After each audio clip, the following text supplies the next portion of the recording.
The Roman Empire, its very name whispers of power, discipline, and conquest. The shadow of the Roman eagle fell across the known world, but Rome's great story has missing pages, unexplained voids. This is the most deeply torn page of that story. The case file of 10,000 professional soldiers who vanished from a battlefield without a trace, living or dead. The question is simple and just as staggering. What happened to Rome's lost legion? Our investigation takes us to 53 BC, to a desert set ablaze by the hubris of Marcus Crassus, Rome's wealthiest man. His legions, forged in iron discipline, believed themselves masters of the world. But in the blistering sands of Carrhae, the ghosts of the desert awaited them.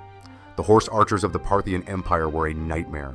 Their hit-and-run tactics and endless volleys of arrows shattered Rome's heavy infantry. Crassus was killed. Legend says, to mock his thirst for gold, they poured the molten metal down his throat. Rome's sacred standards fell into enemy hands. It was an utter humiliation, but for us, the real mystery begins after the battle. Approximately 10,000 surviving legionaries were taken prisoner. These were not ordinary soldiers, but the most experienced gears in Rome's war machine.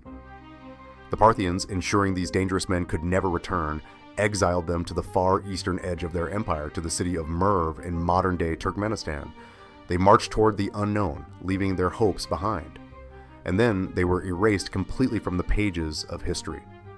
It was as if the desert wind buried their steps, voices, and memories forever beneath the sand. For 2,000 years, this cold case remained closed, until in the 20th century, a historical detective at Oxford University, Homer Dubs, awakened a secret sleeping in China's vast archives. Dubs came across a text written in 36 BC, only 17 years after the legion disappeared. The Chinese commander described a unit in the enemy ranks, a unit unlike any he had ever seen. Over 100 infantrymen advanced by interlocking their shields into a fish scale formation.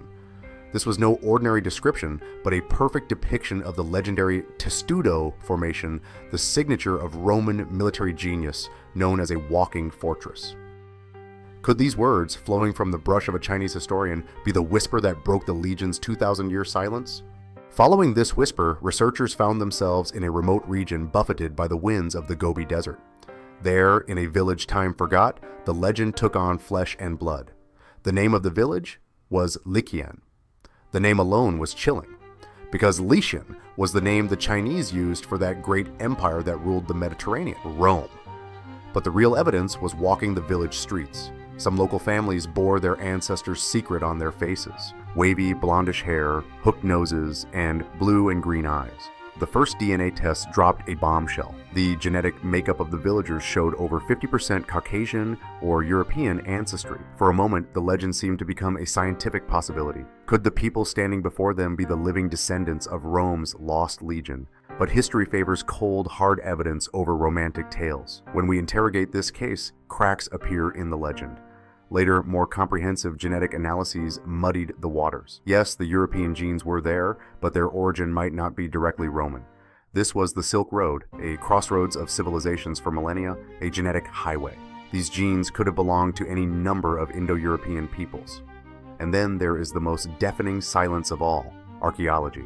If thousands of Roman soldiers established a town there, lived there, and died there, why is there not a single trace of Rome left behind? Not one coin, not one nail from a legionary's sandal, not one sword hilt. The silence of archaeology is the greatest obstacle facing this theory. And so we return to where we began. On one side, a chain of clues and coincidences that defy logic. On the other, the absence of physical proof and the cold skepticism of science. It is a battle between the skepticism of the mind and the heart's desire to believe.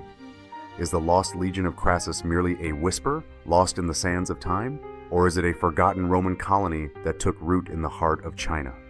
In this case, the verdict is yours. What do you believe?